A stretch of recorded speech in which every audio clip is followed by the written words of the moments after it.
Allô? D'accord. Nyanyembe. Mano higenu mahaha. Oh, le higenu bobe ya. Ole do abina ne yaku. Minyani kabe wama. Et son samea. Tu l'as fait bien. Il est venu. Bébé. Et il y a deux preuves. De quelqu'un. Il a porté plainte contre la boy. Bon, dada tout yelo. Obersa gana mo bolva datu yelo. Et tout l'eau. Et tout l'eau. Keva kwa kabe fike nyado ya. E nyada ikobona ya. Eba bobe. Il est trou. Yo crise. Be yo crise. Yo kokwe. Tout n'est pas ebe yo crise. Yo kokwe pa so ikondi. Matin à d'ofito yo. Obenare. Ne pepe ndole ole tuba pelejo. Ebo. Ole de to abire na ya ne yakula. Yakudo. Ole de abire ebe yaku. Minyan kete bo mema ongba tefere wa. Elle de cadre collectivité de surtout Banik Babenyanti, de cadre les prisons pas de tout quoi. Il a peur. De cadre collectivité tololé. Yemeleo surtout Banik Babenyanti. Si c'est le fond, ben maté il pas mais va le bien bébé, on est deux brûlants et né à coup. Et dans le là est en Asie là. What deux brûlants à coup, nous qu'est-ce la couro. Oh ma cour. Donc, ana sirri kaka pongo wedim puna mpoli. Wedim tuna nwe na meri. Tala boy champo rampo. Tala boy mdolo nwa merebe nyamo. O vale blanc, vale sali à mobame. À mobenu so et dubli mobame. Be fi électricité. Va on top ta fitan be électricité be ta fitan yo ni. Oleo. On to électricité yo fi oleo. Nous de aussi wedi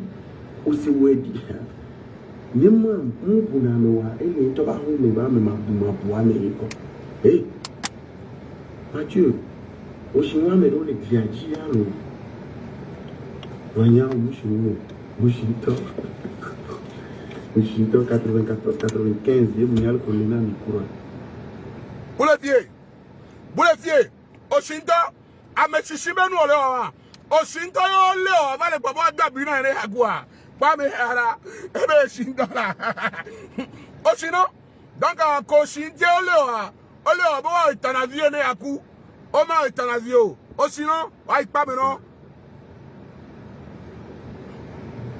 wadimu mu enwa ejo e va piquer va accepter le système ami imaginez on a nos petits frères avec aucun financement on va tout tuer imaginez que nous il faut que Joro qui nous dit vaya il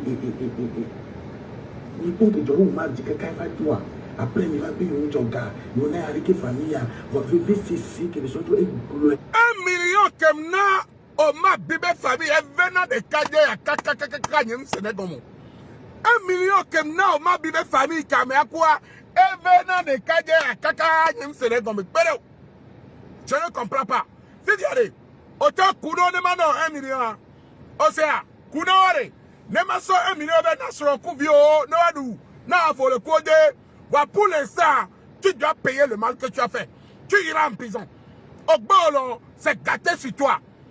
C'est gâté sur toi et c'est gâté. Et tu me fies, Emile. On est en campagne, il est pas libéré. On va le micro. Le président Ben Koubé, les ministres Ben Koubé, les autorités Ben Koubé, les tenants présidents Ben les ministres Kouda Mo, quelqu'un, qu'on est au Dokia, ne va pas jeune, sans Doliwa Tepe, ministre Odiladoua, et au Tounu. Ministre Odiladoua, Tounu. Et wo tout le tubefie amoko ya lo donc polonso ibe dunwa o badila poa ba lo dangbe keke le dudu pea o badila so furo so oto ye na o na hon be je suis de la maison ah non menacé mo je suis de la maison je vais t'enfermer nyato nyonu togo nyonu ye le yovode be le sanigba la nigba ye be ba Kenya no viadi tout nous dit be le sanigba yo so si so tu nu be la sagngbane be la kwa me la sagngbane yo na le tona tu nu be funuare anigbaore obesh be la be asado le palime parce que me on le wo de ku via ku soro bona na yo gboare yo na lo be anigba ya so furu so tu obesh Voilà que va pas faire les développeurs, on va tout côté. Plan que va ça fou nous savoir. Ye mak batte we. Et te dire, ben c'est bobé et moi d'adou e ba de 3 mètres. Donc il dit à sa foura. Tu n'y ok, il a géré nyawa. O so nya so gblonyere. Tu n'y va dans novia va ni gba divers des photos ou vidéos ko to. Tu n'y tata va ni gba divers pas funu les parime. Ben la planigba. Ben yo ma ba sabe yen to elle a play. A mais to de bene sanigba. Elle a du 10%. Donc elle est 10% gake poto elle a ni 3 600 000. 3 600 000. Ye gake tout nous la soina me on. Si ya tout nous be ba ni ba be. Ye pa be ba be yen to la play funa nyonta. Et on a ah, mais la pléa, il a scéné. Tout le monde comme il a du 10%. Il a tout 3 500 000 au lieu de 3 600 000. Kobe il a tout 100, Kobe 10%. Il a tout 3 500 000. Il y a un soin, solon. Yo so homa so. Il y a tout nous soin, il so play. O so homa so le huissier bon. Nous nous avons envie de Lyon. Et bon va les palimer. Mais doit faire. On a élevage, mais nous les palimer. Et dit français. Et comme me confie non na. Yo huissier bon. Yo homa. Il y a tout nous tout fait. Après des mois quoi. Tout nous peut pas nous abe. Les 300 yebe gavana. Beba nigba. Yeng baledio. Be sebe e moda do anigba. Yo na be yo. Neye le sanivana ema. Ye mu tone ho be mola ba do anigba ma. Ke gbo nto be be di anigba gomele meri. Bobo be mon gadu fu do be problem ne pemlo. E gare. Ye zevo. Ye ma batte so garçon de viviu. Voire. Ye nte banalome. Masme. Avril me on lo be banalome masme. Ne valomeri. Yola dogo. Tunibo. Ye be galo. Escroquer lo. Ye be pas autorité lo. Ye porter plainte yo yabe yo. Ye sani mane. Yo homa. Ya do garder ga kaka si 1 mois là 2 mois. Ne ya trova kwa ya lo ga paso ne ma. E zangavo. Ne gba valomeri. Ya rembourser be ganero. Tu n'y vas pas, tu as signé engagement. Nous avons un problème. Nous avons ici à bas. Nous avons envie que les Palimiens.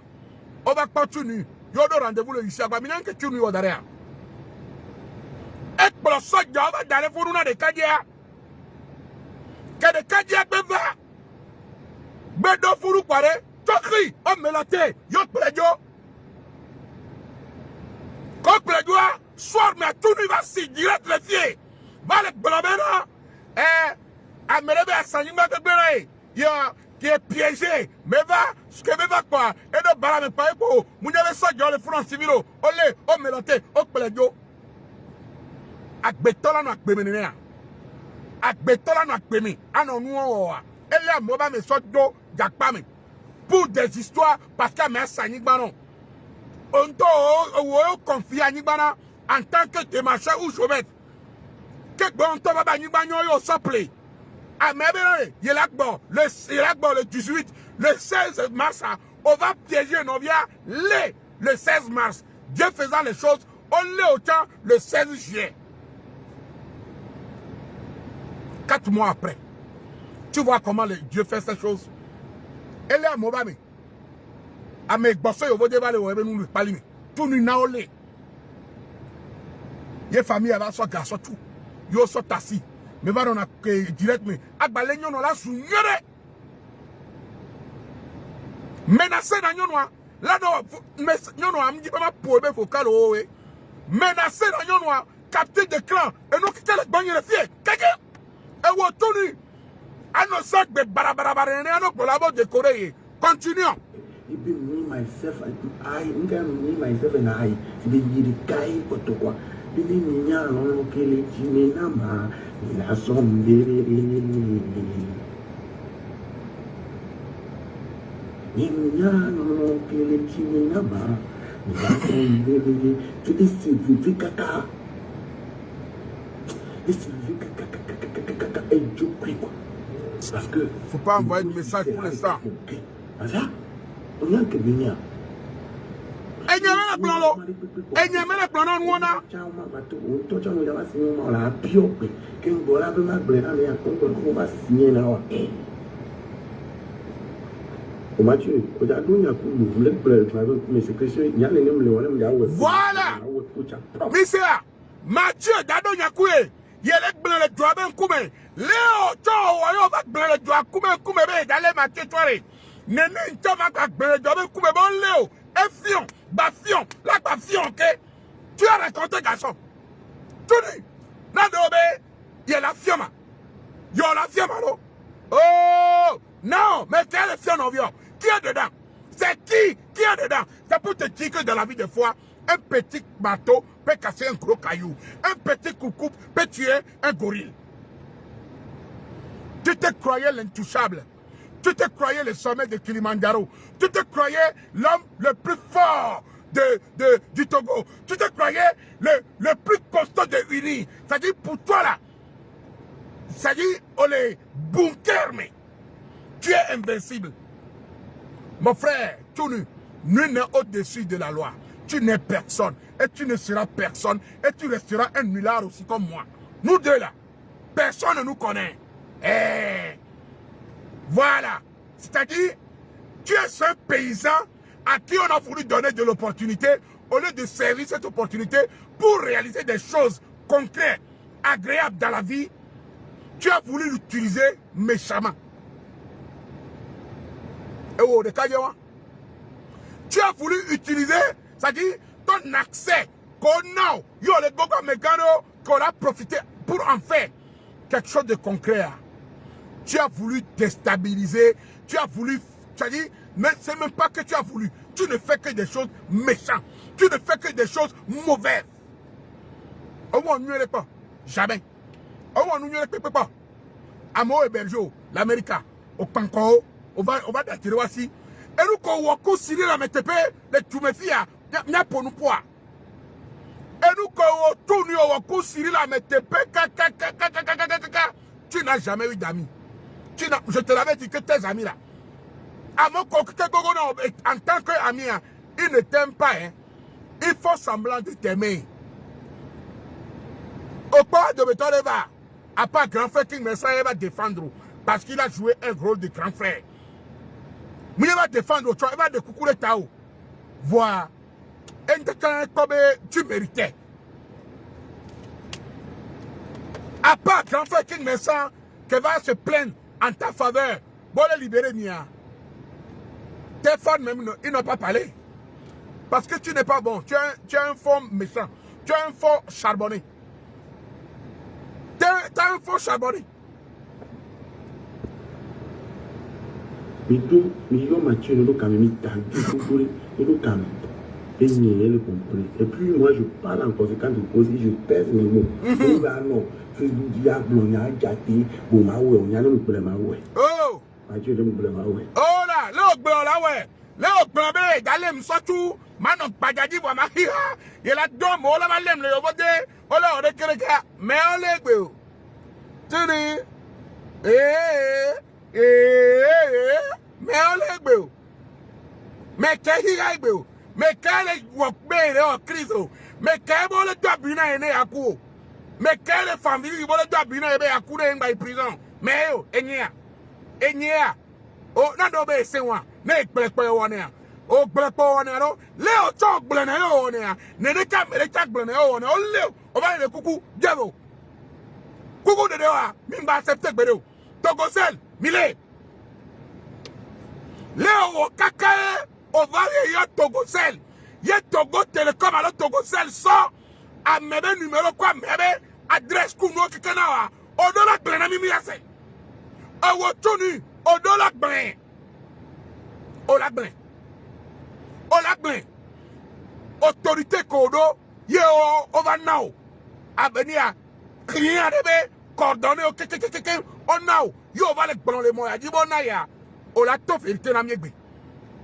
On l'a éclairci, mon ami. Et vous tournez, on l'a éclairci. Toko. Nadobe, c'est moi. Yo, c'est où? Oh, c'est où? PC Soboro, allo? PC Soboro. Boro, PC. Oh, PC Soboro. Oh, mouno. Voilà. T'as les coupons de l'angle, ma ouais. Et au Tanoufa. Au télé, les nouveaux pays américains, en Europe, à Germanie, Suisse, à Philippe, Mathieu, l'angle bleu, au Pena, au la Pena, au Mapicho. Oh! Parce que nous avons. Moudoudiano, au même télé, il y a des Philippe, America, Germany, France, N'importe Kouya et Madoudio. Mon frère, toi et moi qui veut qu'on l'euthanasie? Qui veut mourir? Qui veut mourir? Qui veut mourir? Qui demande à ce qu'on le tue maintenant? Qui demande à ce qu'on le jette quelque chose pour mourir? Qui fait semblant? Tu fais le semblant. Tu fais le semblant. Tu fais le semblant que tu fais une crise. Tu es diabétique. Tu fais le semblant. Et vous, Gogoligo, mais parabarabara, ah, mais vous venez avec un chaos, obé la ligne à tout. Benya m'vale sous wedi bon vale sous Emmanuel Chéri Adebayo que tu as monde à pata ici mais qu'est de si wedi o ye ku o pe de si Amérique pe de si o Majaro de Camano Gome Amérique pe de si o depuis qu'on dans les mois de 20 ans on vous dit si o il y a que toi et moi qui le connais voilà mais moi je faisais sa promotion je lui donnais un coup de main afin que sa musique puisse se révolutionner afin qu'il puisse revenir sur la toile. Moi, je faisais quelque chose de concret avec de très bonnes intentions. Je l'ai aidé moralement, financièrement, publiquement sur tous les plans. Mais toi, tu es sorti gaillardement comme un manioc qu'on vient de sortir du feu de Kilimanjaro. Tu viens avec ta bouche de Watapolo là. Avec tes trucs de... Hé, Tony! Tu es méchant. Ah, mais on va menacer dans les inbox. Il y a la datou, et qu'on soit la homelo, il y a la lemino. Mon frère, j'habite au boulevard Jacques Monod. Le jour où tu viens en France, tu me dis, je te donne rendez-vous. Moi, je vais te frapper. Tony, d'abord, dès que tu le vois, je te prends, je te frappe. Il y a une bonne noix au combat, on avait, et avant de boss, aïe, mais, on est bonnet Mathieu, il a oué barabaralo, il a oué barabaralo, il m'a c'est nous. Yo! Non mais ayo pas Gogoligo be la barabaralo Gogoligo tofi oh il va te nommer ça mais mais pen baba yombe Gogoligo be nyake je bois un peu d'eau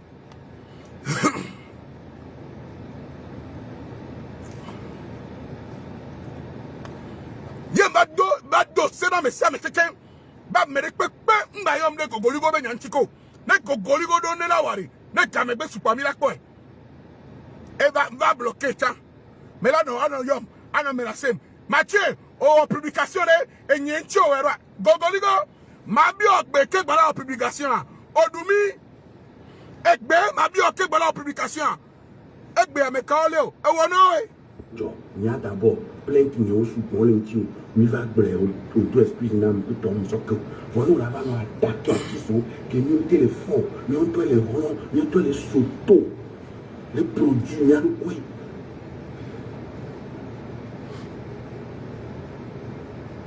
nous doit surtout produire nous doit les ronds nous doit la aura la va quitter là Didio la naga ocho hakoa la naga oh hakoa Gogoligo e hakao e hakayo e nuka ocho yo produit pa ai si aka kudo créer nkumea neno sana créer neno sana créer mu 500 francs aka brido ba le kai wa appelé ko anya be wo production na wa o nuko oh hakoa o mo nya wo hakoa tete mu tule clip mu wodu oh hakoa Gogoligo oh hakoa aka yo si na nkube aka la fille ko le lobe aka je yo tuna yo la si tu ne fais même pas rire sincèrement du fond du cœur Mouni be mbiji do entiolo. Honnêtement, nyemablo, ma ou wala bilai. Gogoligo, omdoran kukwela mere gbogbo. Okwa dia ho shinyo le funwa. Na le pon na ka ontola no konu. Il n'a pas besoin de faire des masques maoré obenu on kusi na le kumele vi on wa. Maoré onyima. Alors mayo to di oleba. Aden wa mayo tie meso a. Maoré obi pon le tu me fi yo sinanu den kume kekekeke. Non otan, ola fon la sinuo. Maore yonya Gogoligo Obale hono bo baha tislo Adebayo ke o le baha kakasok bedek be pe ya ozuino be mu otan Osino, bon, il s'en va, il talk show, bébé. On est pas là, on est pas débarras. Il a tout débat, takpema. Oh non, oh, what takpeno? Oh, what takpema, hoke, à Gerata, Yoni, au Kogoligo, à Gerata, et à me kemunona, reconnaissant la Bemewa, Yoni, à me padabara. Oh, bon, bon, fille, électricité, y'a pas un mot, y'a merde à Romero, à ma fille électricité, de Kedekelo, au Daouyelo. Nous, quel oasi au Aouro, oh, et bon, de cadeau, fallait ouya, non, bon, de grâce au Tabaski, non, ouya, on m'a tes sorts, on n'est pas beau. Oh, Gogoliguano, ouya, Diego, on m'a tes sorts, on n'est pas beau. Mima, c'est nous, Mima, c'est nous le tuyamo. Ah, Gogoligo, et dans une bosse là, ok. Et dans une bosse là, faut profiter de quelqu'un. Et plaît le même clé USB, quelqu'un sans connaître homme. Et plaît le même clé USB, quelqu'un sans connaître homme. Na me ya ou commentaire vidéo, il y a les tout. Na me ya au peut-être de moi les direct mais les gars, Gogoligo là-bas une bosse là, il a le tout. Hadama, on peut faire ça. Yeah. Continuons. Présentateur, la restreint les télé là-bas tout fait. On nous a mis à Benovi. Ma pelon tu o tu jiso o swing blé barrière pour dire les dindi wedia asa wedia mo hati wo yo o jiso wedia nya ga même jiso wedia me lycée de Podi lycée de Podi ko le gars me akpali me wa c'est à nyare ga keme wadi ba le ku eni a Michel Matala elle li alo ni site ye cuisinier ga keme wadi ba kona Michel Matala Bemo, les cités de Bagida. Oh, Bakotok, le pali me podi, oh, Dignane l'homme, Yenso pali me podi va l'homme, j'ai grandi à l'homme, idiot. Bah, mais là, on peut photonio ancien, à trop pas au moment d'Ayo Beach, Beg Beba me onyo, et nous bavarder Toyota, un lycée de Pony, au lycée temps, lycée de Podi Benyayo, le et au Kogoligo tout nu. Et ça va un problème. Francis, on va pomper les canaux. Allez tout. Et y'a monsieur, commentateur, balo, nous ne voit, monsieur, n'est pas pour les caméras derrière, il allait tout. Eh, Adama, Gogoligo, tu es qui? Commentateur. Ah, mais voilà, commentaire, les mecs direct, mais elle est menacée, mais elle allait tout. Gogoligo. Eh! Odababa. Y'a qu'on a Francis qui est en commentaire. Hein? Commentaire. Balo, mais avant nous les mecs direct, mais et menacé. Après, il y a une bosse, menacé Francis Wakakabe, il allait tout. Il a dit caca, il a quoi? Fikemele, il a quoi? Il y a un moment il y a même des coups d'état. Jamais de la vie. Parce que ce garçon a attrapé des gens innocemment. Il a menti sur le compte des gens.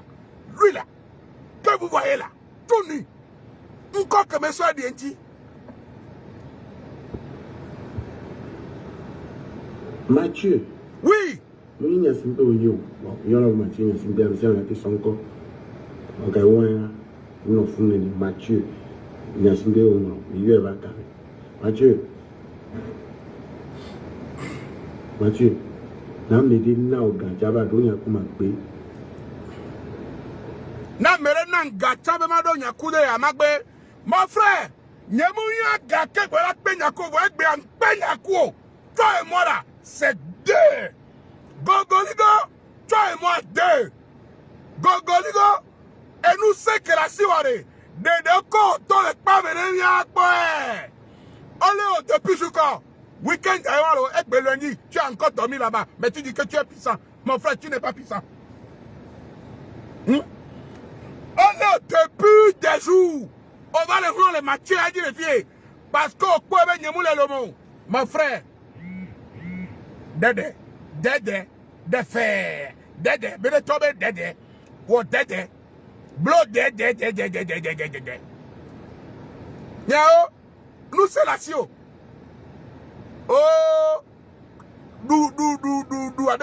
Adebayo no tono. Gogoligo no tono. Pa. C'est gâté sur toi-même. Gogoligo, tu es fort, non? Tu es costaud. Tu as des amis. Hey, continuons. Bon, frère, il ne faut pas m'appeler, ce n'est pas le moment. Oh, moi, je n'aime pas ça. Mon frère, il ne faut pas m'appeler. Hein? C'est là. Là, maintenant, regarde, à donner un coup ma bête. Il faut me mettre en garde. Mila, c'est l'eau. Mathieu, il y a 5 bêtes pour moi. Maintenant, mon ennemi est de on sur non venir. Parce que je suis pas la conséquence de cause. Et je sais.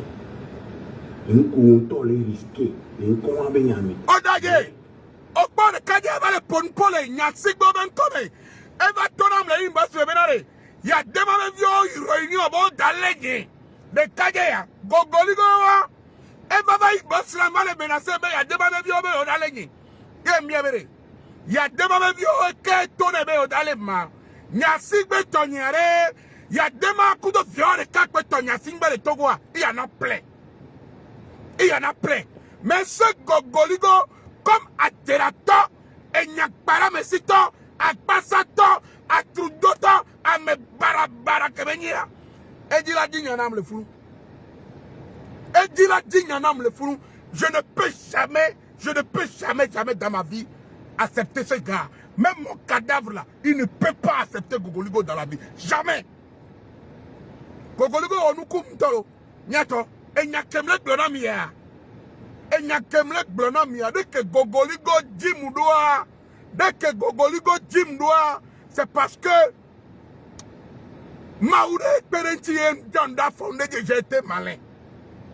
Ce garçon que vous voyez là, ce n'est pour rien que je viens et chaque jour même je parle de lui. C'est pas pour rien. Parce qu'il m'a trop cherché. Nous ne sommes pas là-bas. D'abord, le Poudian et Robin Copain. C'est là. Quand on regarde, et tout le temps, Bekenyang, Bobem, Tomate, Nyasingbea, Mouvale Podi, Nyasingboben, Yen Biabere. Et bon, Nyasingbele, nationalité Dinama. Donc, on a mis le Tamoussou pour Amebou Matolamoussou. Nyasingbea avec M. Yosangone, comme maman. Nyasingbea toi avec N. Yosangone, comme Nathalie. Il y a une différence. Donc, on ne vient pas me faire chier en inbox. Et là, son numéro, non de temps, non de temps, non, menacé l'âme. Menacé dans kaka, menacé dans kaka, ben y a fingbe, et donne bien, y a mal dans l'index. Gogoligo, on voit que c'est lui. A mewa de Kenya Matelon, à moi, ben yagbo, ma miato. De Kenya, y a Mathieu Matelon, à moi, ben yagbo. À moi, que les gars sont deux problèmes. Elle va créer un faux profil de Sosuna Sonia Kouvigno. De que Matelon, Gogoligo, y a bon. Voyez, on a un bail d'assis. A tu hôtel à pied pipi. Il a été ton voilà on a. C'est là. Mais c'est là. Et n'y a la fille de Pepe. Il est là, donc il va là-bas on a. Gogoligo. Les datés tomba là-bas on a. Wanene non toi dans le co on a tolé yami. Amérique pas de coucou d'état. Nous c'est kodo. Yo non a kaka pali me body. Yo va dans la maison. Bordeaux, Paris, Allemagne, États-Unis, voilà l'homme. Valene wananyakuya. Wanenere. Na tondoko tole. Gadavia. De. Nang babana bobe. Ole doa pina ene yaku. O makuna o. Gogoligo. Ton heure n'a pas sonné. Tu ne vas pas mourir. Tu vas assumer ce que tu as fait. Tu es malhonnête. Nyaku Mekaya Dombo. Otato Kukuna Menkencho. Eto Kukwale. Eto Nye Kuku Menya. Otato Kukwa. Yoto Kukune Mabade Otole Pame. Idiot. Amelano Tato Kukube Allah Mebouba Mesotwa. Pour une histoire qui ne le concerne même pas. Amen va le tatouer avec coucou. Mais la seule Nyaku. Pour une histoire qui ne le concerne même pas. Pour une histoire qui ne lui appartient même pas. Wedi o toi. Et tabono jan. Odi habe madraro biere kamano gomewa. Gogoligo. Et toi, coucou. You know? Et toi, coucou, allez. Asiagbe, oh là, t'attends, coucou, de ma tombe, maman d'auto. Je vais boire un peu d'eau. Idiot.